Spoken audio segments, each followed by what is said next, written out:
On a warm July afternoon in 1945, as the smell of coal dust drifted over the ruins of Berlin, two men stepped into a conference room at Potsdam with the weight of the world on their shoulders.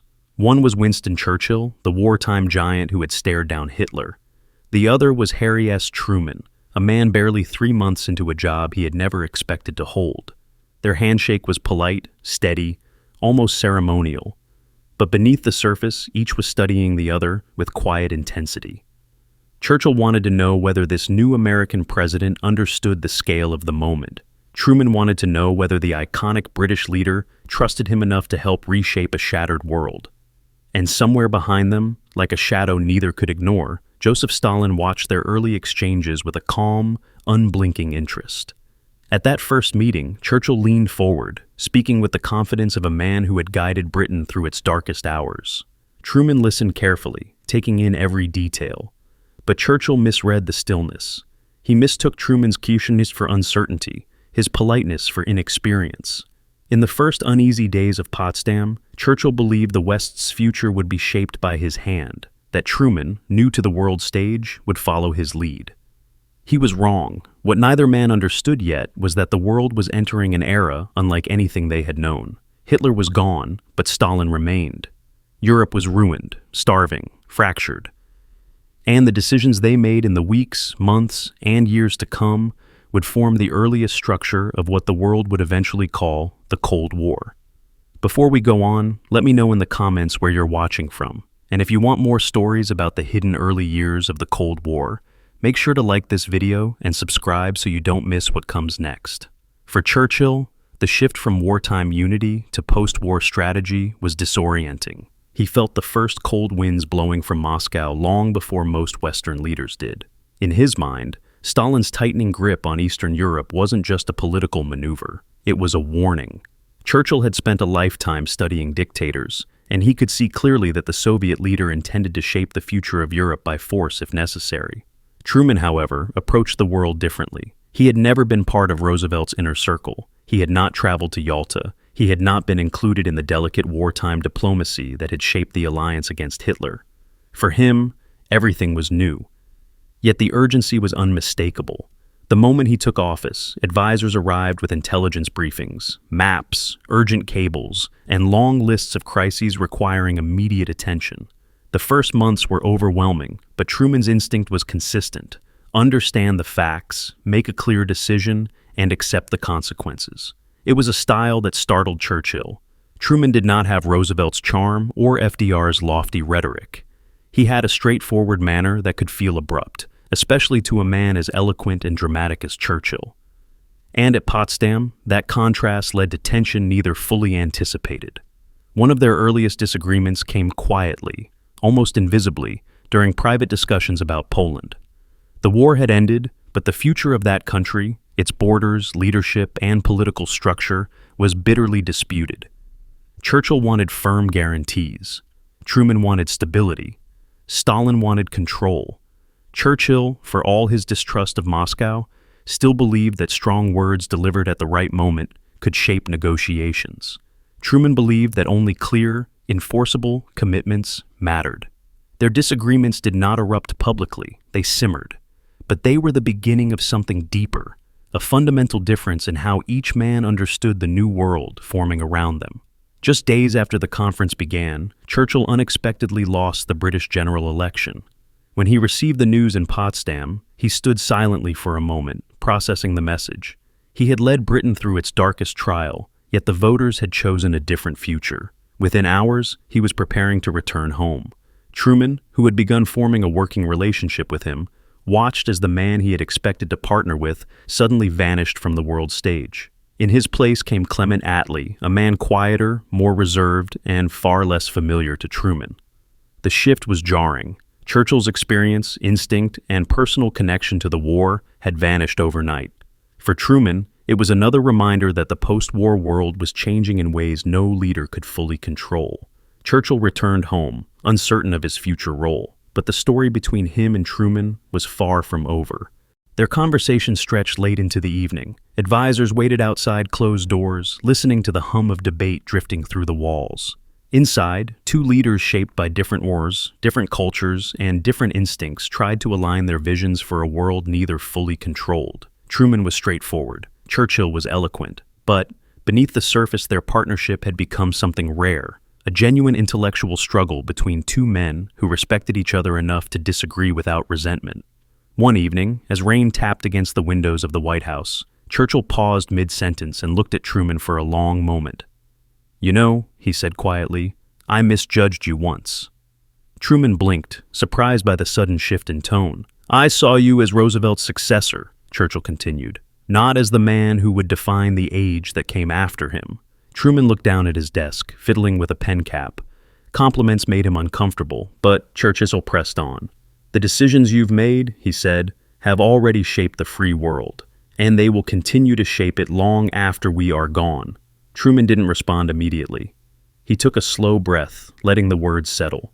He wasn't a man who sought praise, especially from someone as formidable as Churchill, but he understood the weight of what had been said. Churchill wasn't merely being polite. He was acknowledging that Truman, the quiet Missourian who entered the presidency unexpectedly, had become one of the pivotal architects of the post-war order. Their relationship, once strained by misreading and doubt, had reached a moment of clarity.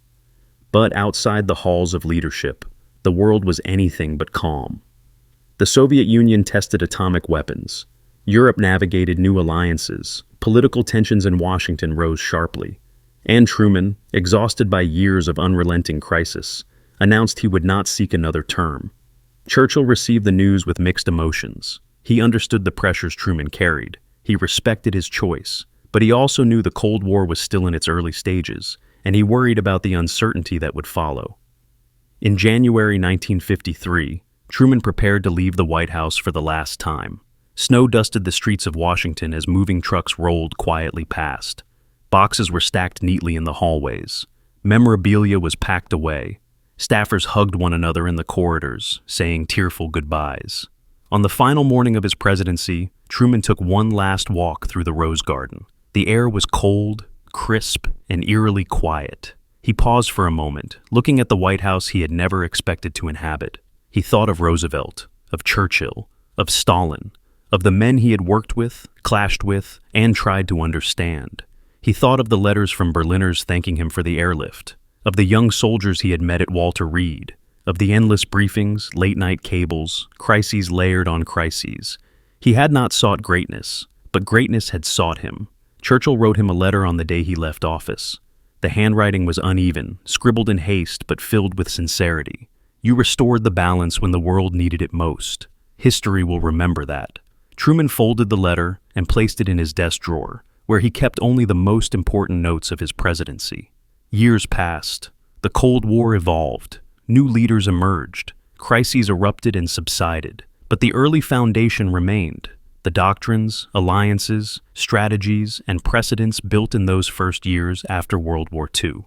Historians would later call that period the Truman-Churchill moment, a brief but transformative window when two leaders, shaped by different experiences, pushed and challenged each other into forming a coherent Western strategy.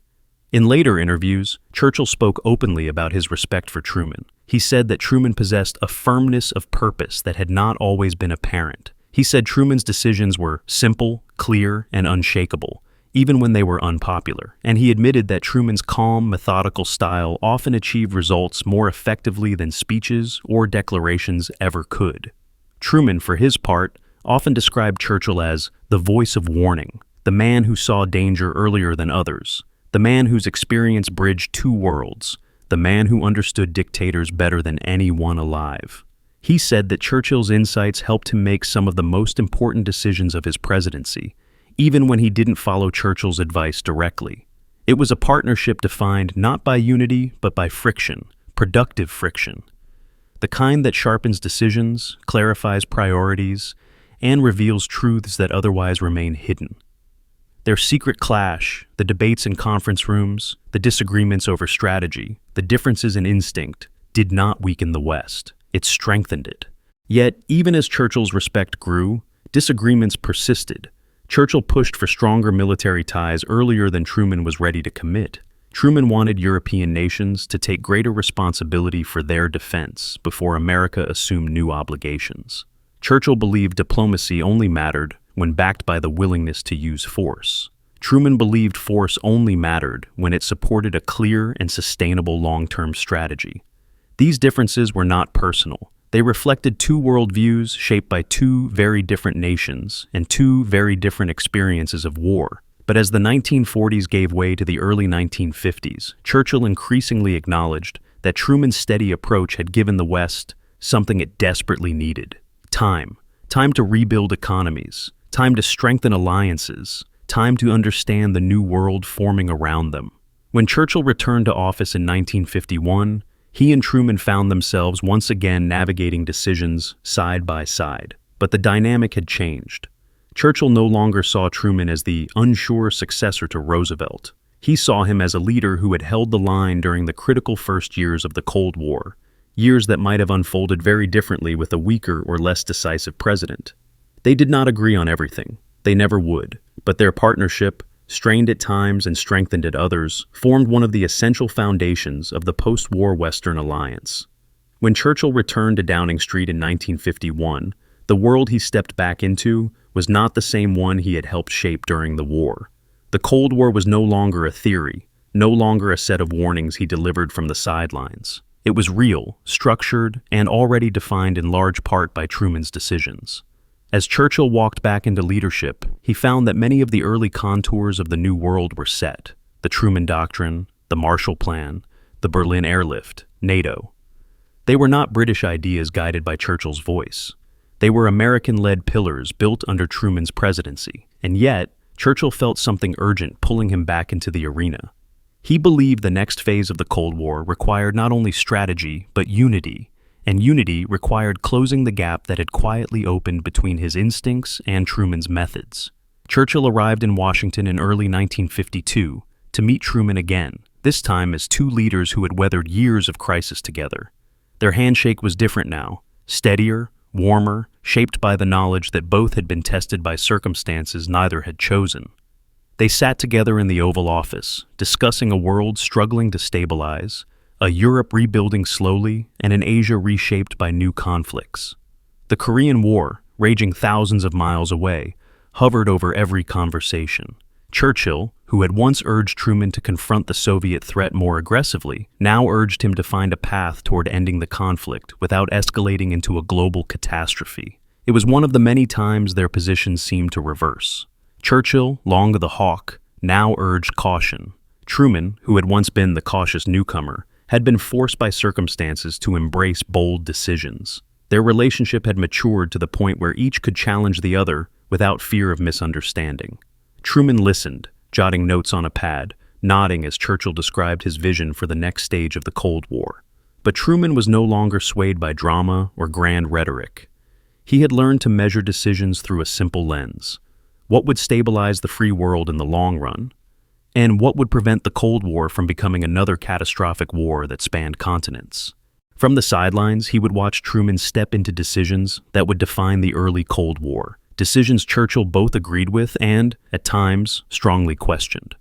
In early 1946, Churchill traveled to the United States to deliver a speech that would become one of the most famous of his career. Truman accompanied him to the small town of Fulton, Missouri, where Churchill warned the world that an iron curtain was descending across Europe. At the time, many saw the speech as provocative, even dangerous. Critics argued it could escalate tensions with Moscow unnecessarily, but Churchill knew what he was seeing. And Truman, though cautious, believed Churchill's warning deserved attention. Their relationship deepened in unexpected ways. Churchill respected that Truman invited him.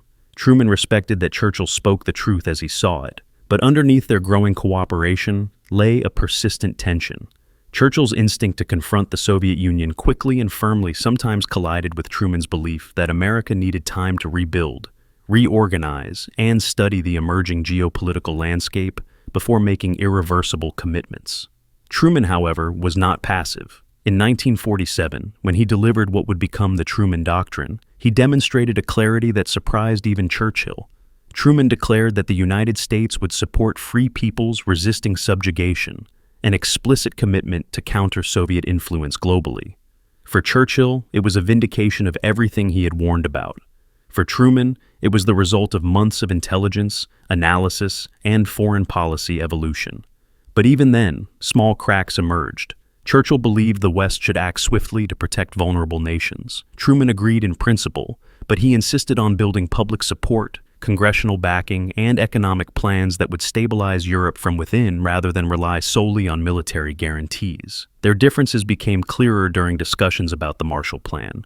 Churchill admired its vision immediately, but he believed the plan should come with stronger warnings to Moscow. Truman believed the power of the plan lay in its generosity, not its threats. For him, the objective was simple: rebuild Europe so quickly and so effectively that the Soviet Union would fail to expand its influence by default. It was, quietly, one of the most significant strategic differences between them. Churchill believed in speeches that inspired nations to act. Truman believed in decisions that quietly reshaped the landscape. Churchill wanted the world to understand the danger they faced. Truman wanted the world to be too stable for that danger to spread. Yet everywhere Truman looked, Churchill's voice echoed in the background. Newspapers quoted his warnings. Western diplomats discussed his insights. Leaders sought his advice. Even out of office, Churchill remained a towering figure, shaping debates across the Atlantic. And then came Berlin. In 1948, when Stalin cut off all land access to West Berlin, Truman found himself at a crossroads Churchill had predicted for years, a moment when the Soviet Union would test the West's resolve, expecting hesitation and disunity. The blockade was not merely an act of aggression, it was a calculated attempt to force Western powers out of the city without firing a single shot.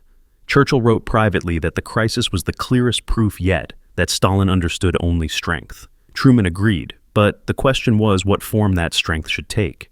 Churchill's instinct was to confront the blockade quickly and firmly, even considering the possibility of armed escorts for supply convoys.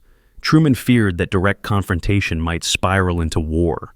His solution, the Berlin airlift, reflected the blend of caution and determination that defined his approach to the emerging Cold War. It was bold without being reckless, assertive without being provocative. It was the kind of move Churchill would soon praise publicly, even if it differed from what he might have attempted. For nearly a year, Truman oversaw an operation unlike anything the world had seen. Thousands of supply flights, coordinated with extraordinary precision, bringing food, fuel, and medicine to a city under siege. Churchill, watching from Britain, admired the courage and ingenuity of the Americans and their allies. But he also believed the airlift demonstrated a deeper truth, that the free world required constant vigilance, constant cooperation, and leaders willing to make decisions that risked failure without sliding into catastrophe. It was during these years that Churchill began to see Truman differently. The man he once viewed as inexperienced had become a steady anchor in the storm. The cautious Missouri politician had become the president who stood firm against Stalin, rebuilt Europe, and forged alliances that would outlast both of them. It created a system that blended Churchill's urgency with Truman's stability, Churchill's warnings with Truman's planning, Churchill's fire with Truman's discipline. In 1953, Churchill traveled to Washington again, this time to visit Dwight D. Eisenhower. Truman had left the White House just weeks earlier, but when Churchill stepped into the city, reporters shouted questions at him about Truman. Did he believe Truman had been a good president? How would history judge him? What legacy had he left behind?